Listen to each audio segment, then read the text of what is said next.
আজকে আমাদের জমি পুরোটাকে ক্রোক করে নিছে আউলিয়া ও শয়তান সবগুলা, যাদের গায়ের কাছে দিয়ে যাওয়া যায় না গন্ধে, এরা আউলিয়া। আউযু বিল্লাহ। এদেরকে মানতে আমাদেরকে বলতে হচ্ছে। যাদের মেহনতের কারণে আমরা এদেরকে চিনতে পেরেছি, এদের মুখোশ উন্মোচিত হয়েছে, এখন তাদের বিনা পুঁজির ব্যবসা বন্ধ হয়ে যাওয়ার কারণে এখন আমরা জঙ্গি হয়ে গেছি। আমরা অসম্ভব, আমরা জঙ্গি নয়, আমরা জঙ্গিদের শত্রু। আমরাই জঙ্গিবাদের উত্থানের পতনের বিরুদ্ধে আপ্রাণ চেষ্টা করতেছি, এটাকে ক্লিয়ার করার জন্য, জাতির কাছে খুলে দেওয়ার জন্য। জঙ্গিবাদের বিরুদ্ধে আমরা যুদ্ধ ঘোষণা করেছি। আমরা অন্যায়ের জন্য, কুফরি আমলের জন্য আমরা কেউকে কাফের বলি না, তাকে হত্যা করি না, তার জানমালকে হালাল মনে করি না। কেন? আমাদের নবী মুহাম্মদ সাল্লাল্লাহু আলাইহি ওয়াসাল্লাম বলেছেন, ইসমা আল আমির ওয়া ইন দারাবা যাহরাক ওয়া খাদা মালাক ফা আসমা ওয়া আতা। শোনো আমিরের কথা, রাষ্ট্রপ্রধানের কথা। ওয়া ইন দারাবা যাহরাক, যদি সে জুলুমবাজি হয়, পিঠে আঘাত করে, ফা আসমা, এরপরে শোনো, ওয়া আতা, তার আনুগত্য করো। কতক্ষণ? হাত্তা আকিমুস সালাহ, যতক্ষণ না পর্যন্ত তারা নামাজ আদায় করে। আজকে যারা সরকারের বিরুদ্ধে যুদ্ধ ঘোষণা করতে চাচ্ছে, সরকারের বিরুদ্ধে অস্ত্র ধারণ করতে যাচ্ছে, আমরা তাদের বিরুদ্ধে যুদ্ধ ঘোষণা করছি। আমরা তাদের বিরুদ্ধে লিখছি, বক্তব্য দিচ্ছি, তাদের বিরুদ্ধে আমরা জনমত গঠন করতেছি। আমাদেরকে বলা হচ্ছে জঙ্গি। তবে কি তাদের হিতাহিত জ্ঞান নেই? তবে কি তাদের হিতাহিত জ্ঞান নেই? কেন? আমরা জঙ্গি নয়। আমরা কেমন করে জঙ্গি হলাম? অথচ আমাদের কাছে শরীয়ত সুস্পষ্ট। আল্লাহ রাসূল সাল্লাল্লাহু আলাইহি ওয়াসাল্লাম বলেন, মান সাল্লা সালাতানা ওয়াস্তাকবালা কিবলাতানা ওয়া কালা যুবহাতানা ফাযালিকাল মুসলিম। যে আমাদের সালাত আদায় করে, আমাদের জবা খায়, আমাদের কিবলাকে কিবলা মানে, তারা মুসলিম। আমি মুসলিমদের বিরুদ্ধে কিভাবে যুদ্ধ ঘোষণা করব? আর যদি যুদ্ধ ঘোষণা না করে তাকে মুসলিম স্বীকৃতি প্রদান করে থাকি, তাহলে আমি জঙ্গি কিভাবে হলাম? হ্যাঁ, তার আমলের বিরুদ্ধে আমাদের এলমি যুদ্ধ চলতেছে। যেমন করে এই ওলামায়ে সুদের বিরুদ্ধে হচ্ছে। ওলামায়ে সুদের বিরুদ্ধে যেমন হচ্ছে, তেমন করে আমরা প্রত্যেকটা অন্যায়ের বিরুদ্ধে কথা বলছি, যার যার জায়গা থেকে যতটুকু তার ভিতরে এলম আছে সেখান থেকে। হ্যাঁ, ভুল ত্রুটি থাকতে পারে, সেটা ভিন্ন কথা। মানুষ হিসেবে ভুল ত্রুটি থাকতে পারে, তবে আমরা জঙ্গি। আউযু বিল্লাহ। আল্লাহ হেদায়েত দেখে এই পথভ্রষ্টগুলোকে, নতুবা আল্লাহ তাদেরকে ধ্বংস করে দিক। হ্যাঁ, তাদের গাত্রদাহের আরেকটা কারণ হলো যে পিস টিভির মাধ্যমে মানুষ মাযহাব ছেড়ে যাচ্ছে। মাযহাব না মানা মানে মাযহাবের বিরোধিতা করে না। মাযহাব না মানারও একটা দিক রয়েছে, মাযহাব মানারও একটা দিক রয়েছে। মাযহাব যদি কোনো আলেমের মত হয়ে থাকে, অবশ্যই মানি। কেন? এক মত ছাড়ছি তো অন্য আরেক আলেমের কথা শুনে, আরেক ইমামের কথা শুনে এক ইমামের কথা ছাড়ছি কেন? যার কাছে হকটা বেশি, যার কাছে হকটা বেশি, যার দলিলটাও বেশি, তারটা মানছি। তো মাযহাব যদি মতামত হয়, ইমামদের যদি রায় আকওয়াল হয়, তাহলে আমরা মানছি। হ্যাঁ, আমরা একজনের পিছনে অন্ধ না, এরকম এরকম চলি না, এরকম মানি না। সব এই ঠিক, এই যা বলছি সব ঠিক, এইরকম মাযহাব আমরা মানি না। প্রত্যেক ইমামদেরকে আমরা সম্মান করি, তাদেরকে শ্রদ্ধা করি, তাদেরকে মানি, প্রত্যেককেই মানি। তবে যার দলিলটা সবচেয়ে কাউই হয়, যার দলিলটা সবচেয়ে বিশুদ্ধ হয়। আমি যদি একটা আমল করি, তাও ইমামের মত নিয়ে করি। আমি যখন একটা আমল ছাড়ি, তখন আরেকজন ওলামা, আরেকজন আলেম, আরেকজন ইমামের কথার অনুসারে ছাড়ি, আমি করি না তো। হ্যাঁ, আমি জানি, আমি কোরআন সুন্নাহ থেকে, আমরা জানি, আমরা কোরআন সুন্নাহ থেকে সরাসরি উসুল মানে আমরা হুকুম আদায় করতে পারি না, অথবা আমরা ফতোয়া সরাসরি দিতে পারি না, এই জন্য আলেমদের সহযোগিতা দরকার হয়। আমরা তো তাই করি। আমরা দেখি এই আলেম কি বলছে, ওই আলেম কি বলছে, অমুক কি বলছে, তমুক কি বলছে, এরপরে সবগুলা দলিলকে একসাথ করি, এরপরে যেটা সবচেয়ে বিশুদ্ধ সেটা গ্রহণ করি। তাহলে আমরাই মাযহাবী। আমরা প্রত্যেক ইমামদেরকে মানি, প্রত্যেক ইমামদেরকে সম্মান করি, ওই ক্ষেত্রে আমরাই মাযহাবী। যারা আমাদের বিরোধিতা করছে, তাদের ভাষায় তারা হলো লা মাযহাবী, কারণ তারা একজনকে ধরছে, বাকি সব ছাড়ছে। মানে তারা একজনকে ছেড়ে বাকি সব তালাক দিয়ে দিছে। এখন তারাই সবচেয়ে হকের দাবিদার। মাশাআল্লাহ, সুবহানাল্লাহ, আল্লাহু আকবার। চোরের মার বড় গলা।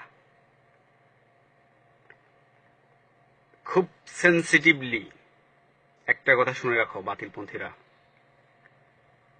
হক পৌঁছে গেছে, হকের দাওয়াত পৌঁছে গেছে ঘরে ঘরে, গ্রামে গ্রামে, শহরে বন্দরে নগরে, গোত্রে গোত্রে, সব জায়গায় পৌঁছে গেছে।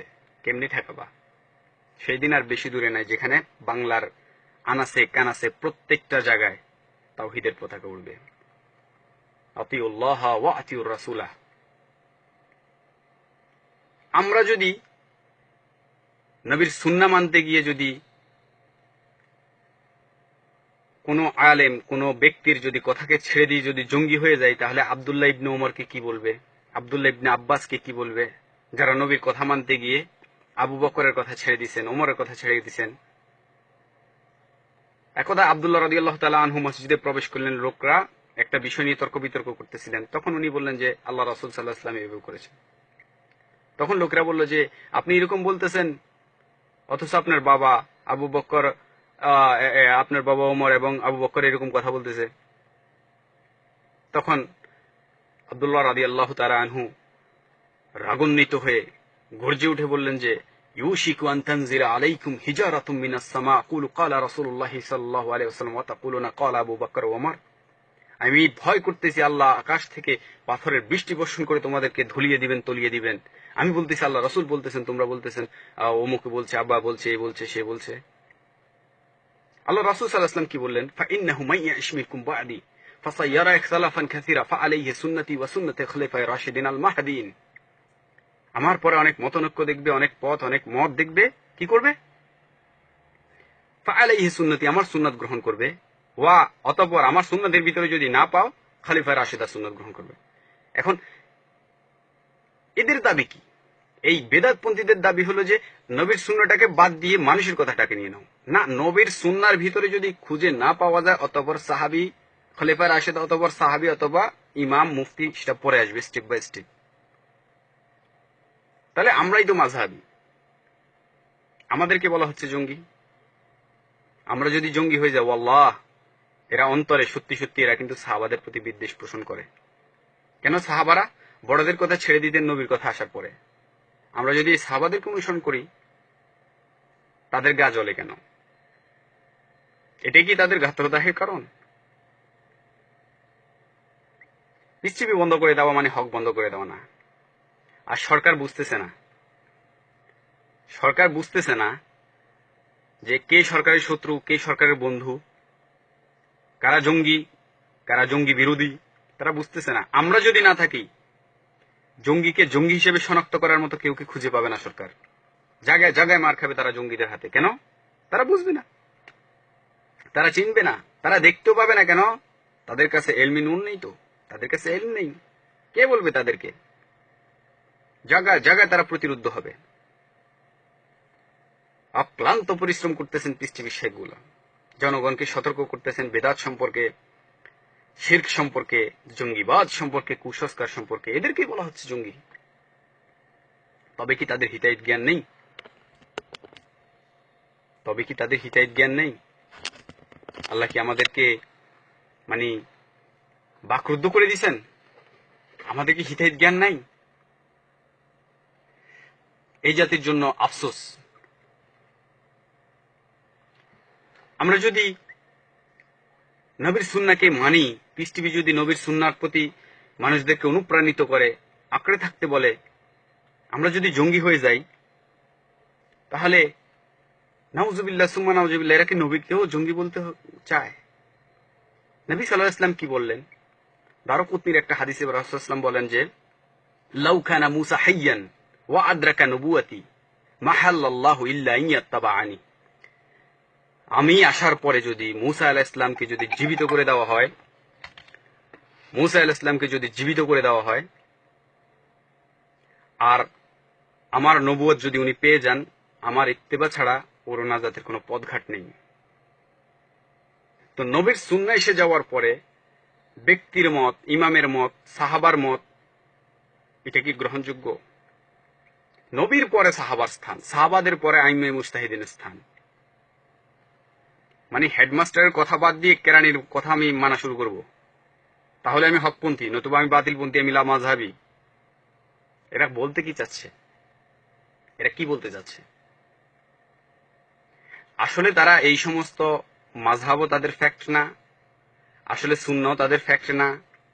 তাদের ফ্যাক্ট একটাই, আমাদের কারণে, পিস টিভিদের কারণে, পিস টিভি যে সমস্ত আলেমগুলো আছে তাদের কারণে, তাদের বিনা পুঁজির ব্যবসাটা, জাকির নায়েকের কারণে তাদের বিনা পুঁজির ব্যবসা বন্ধ হয়ে যাচ্ছে।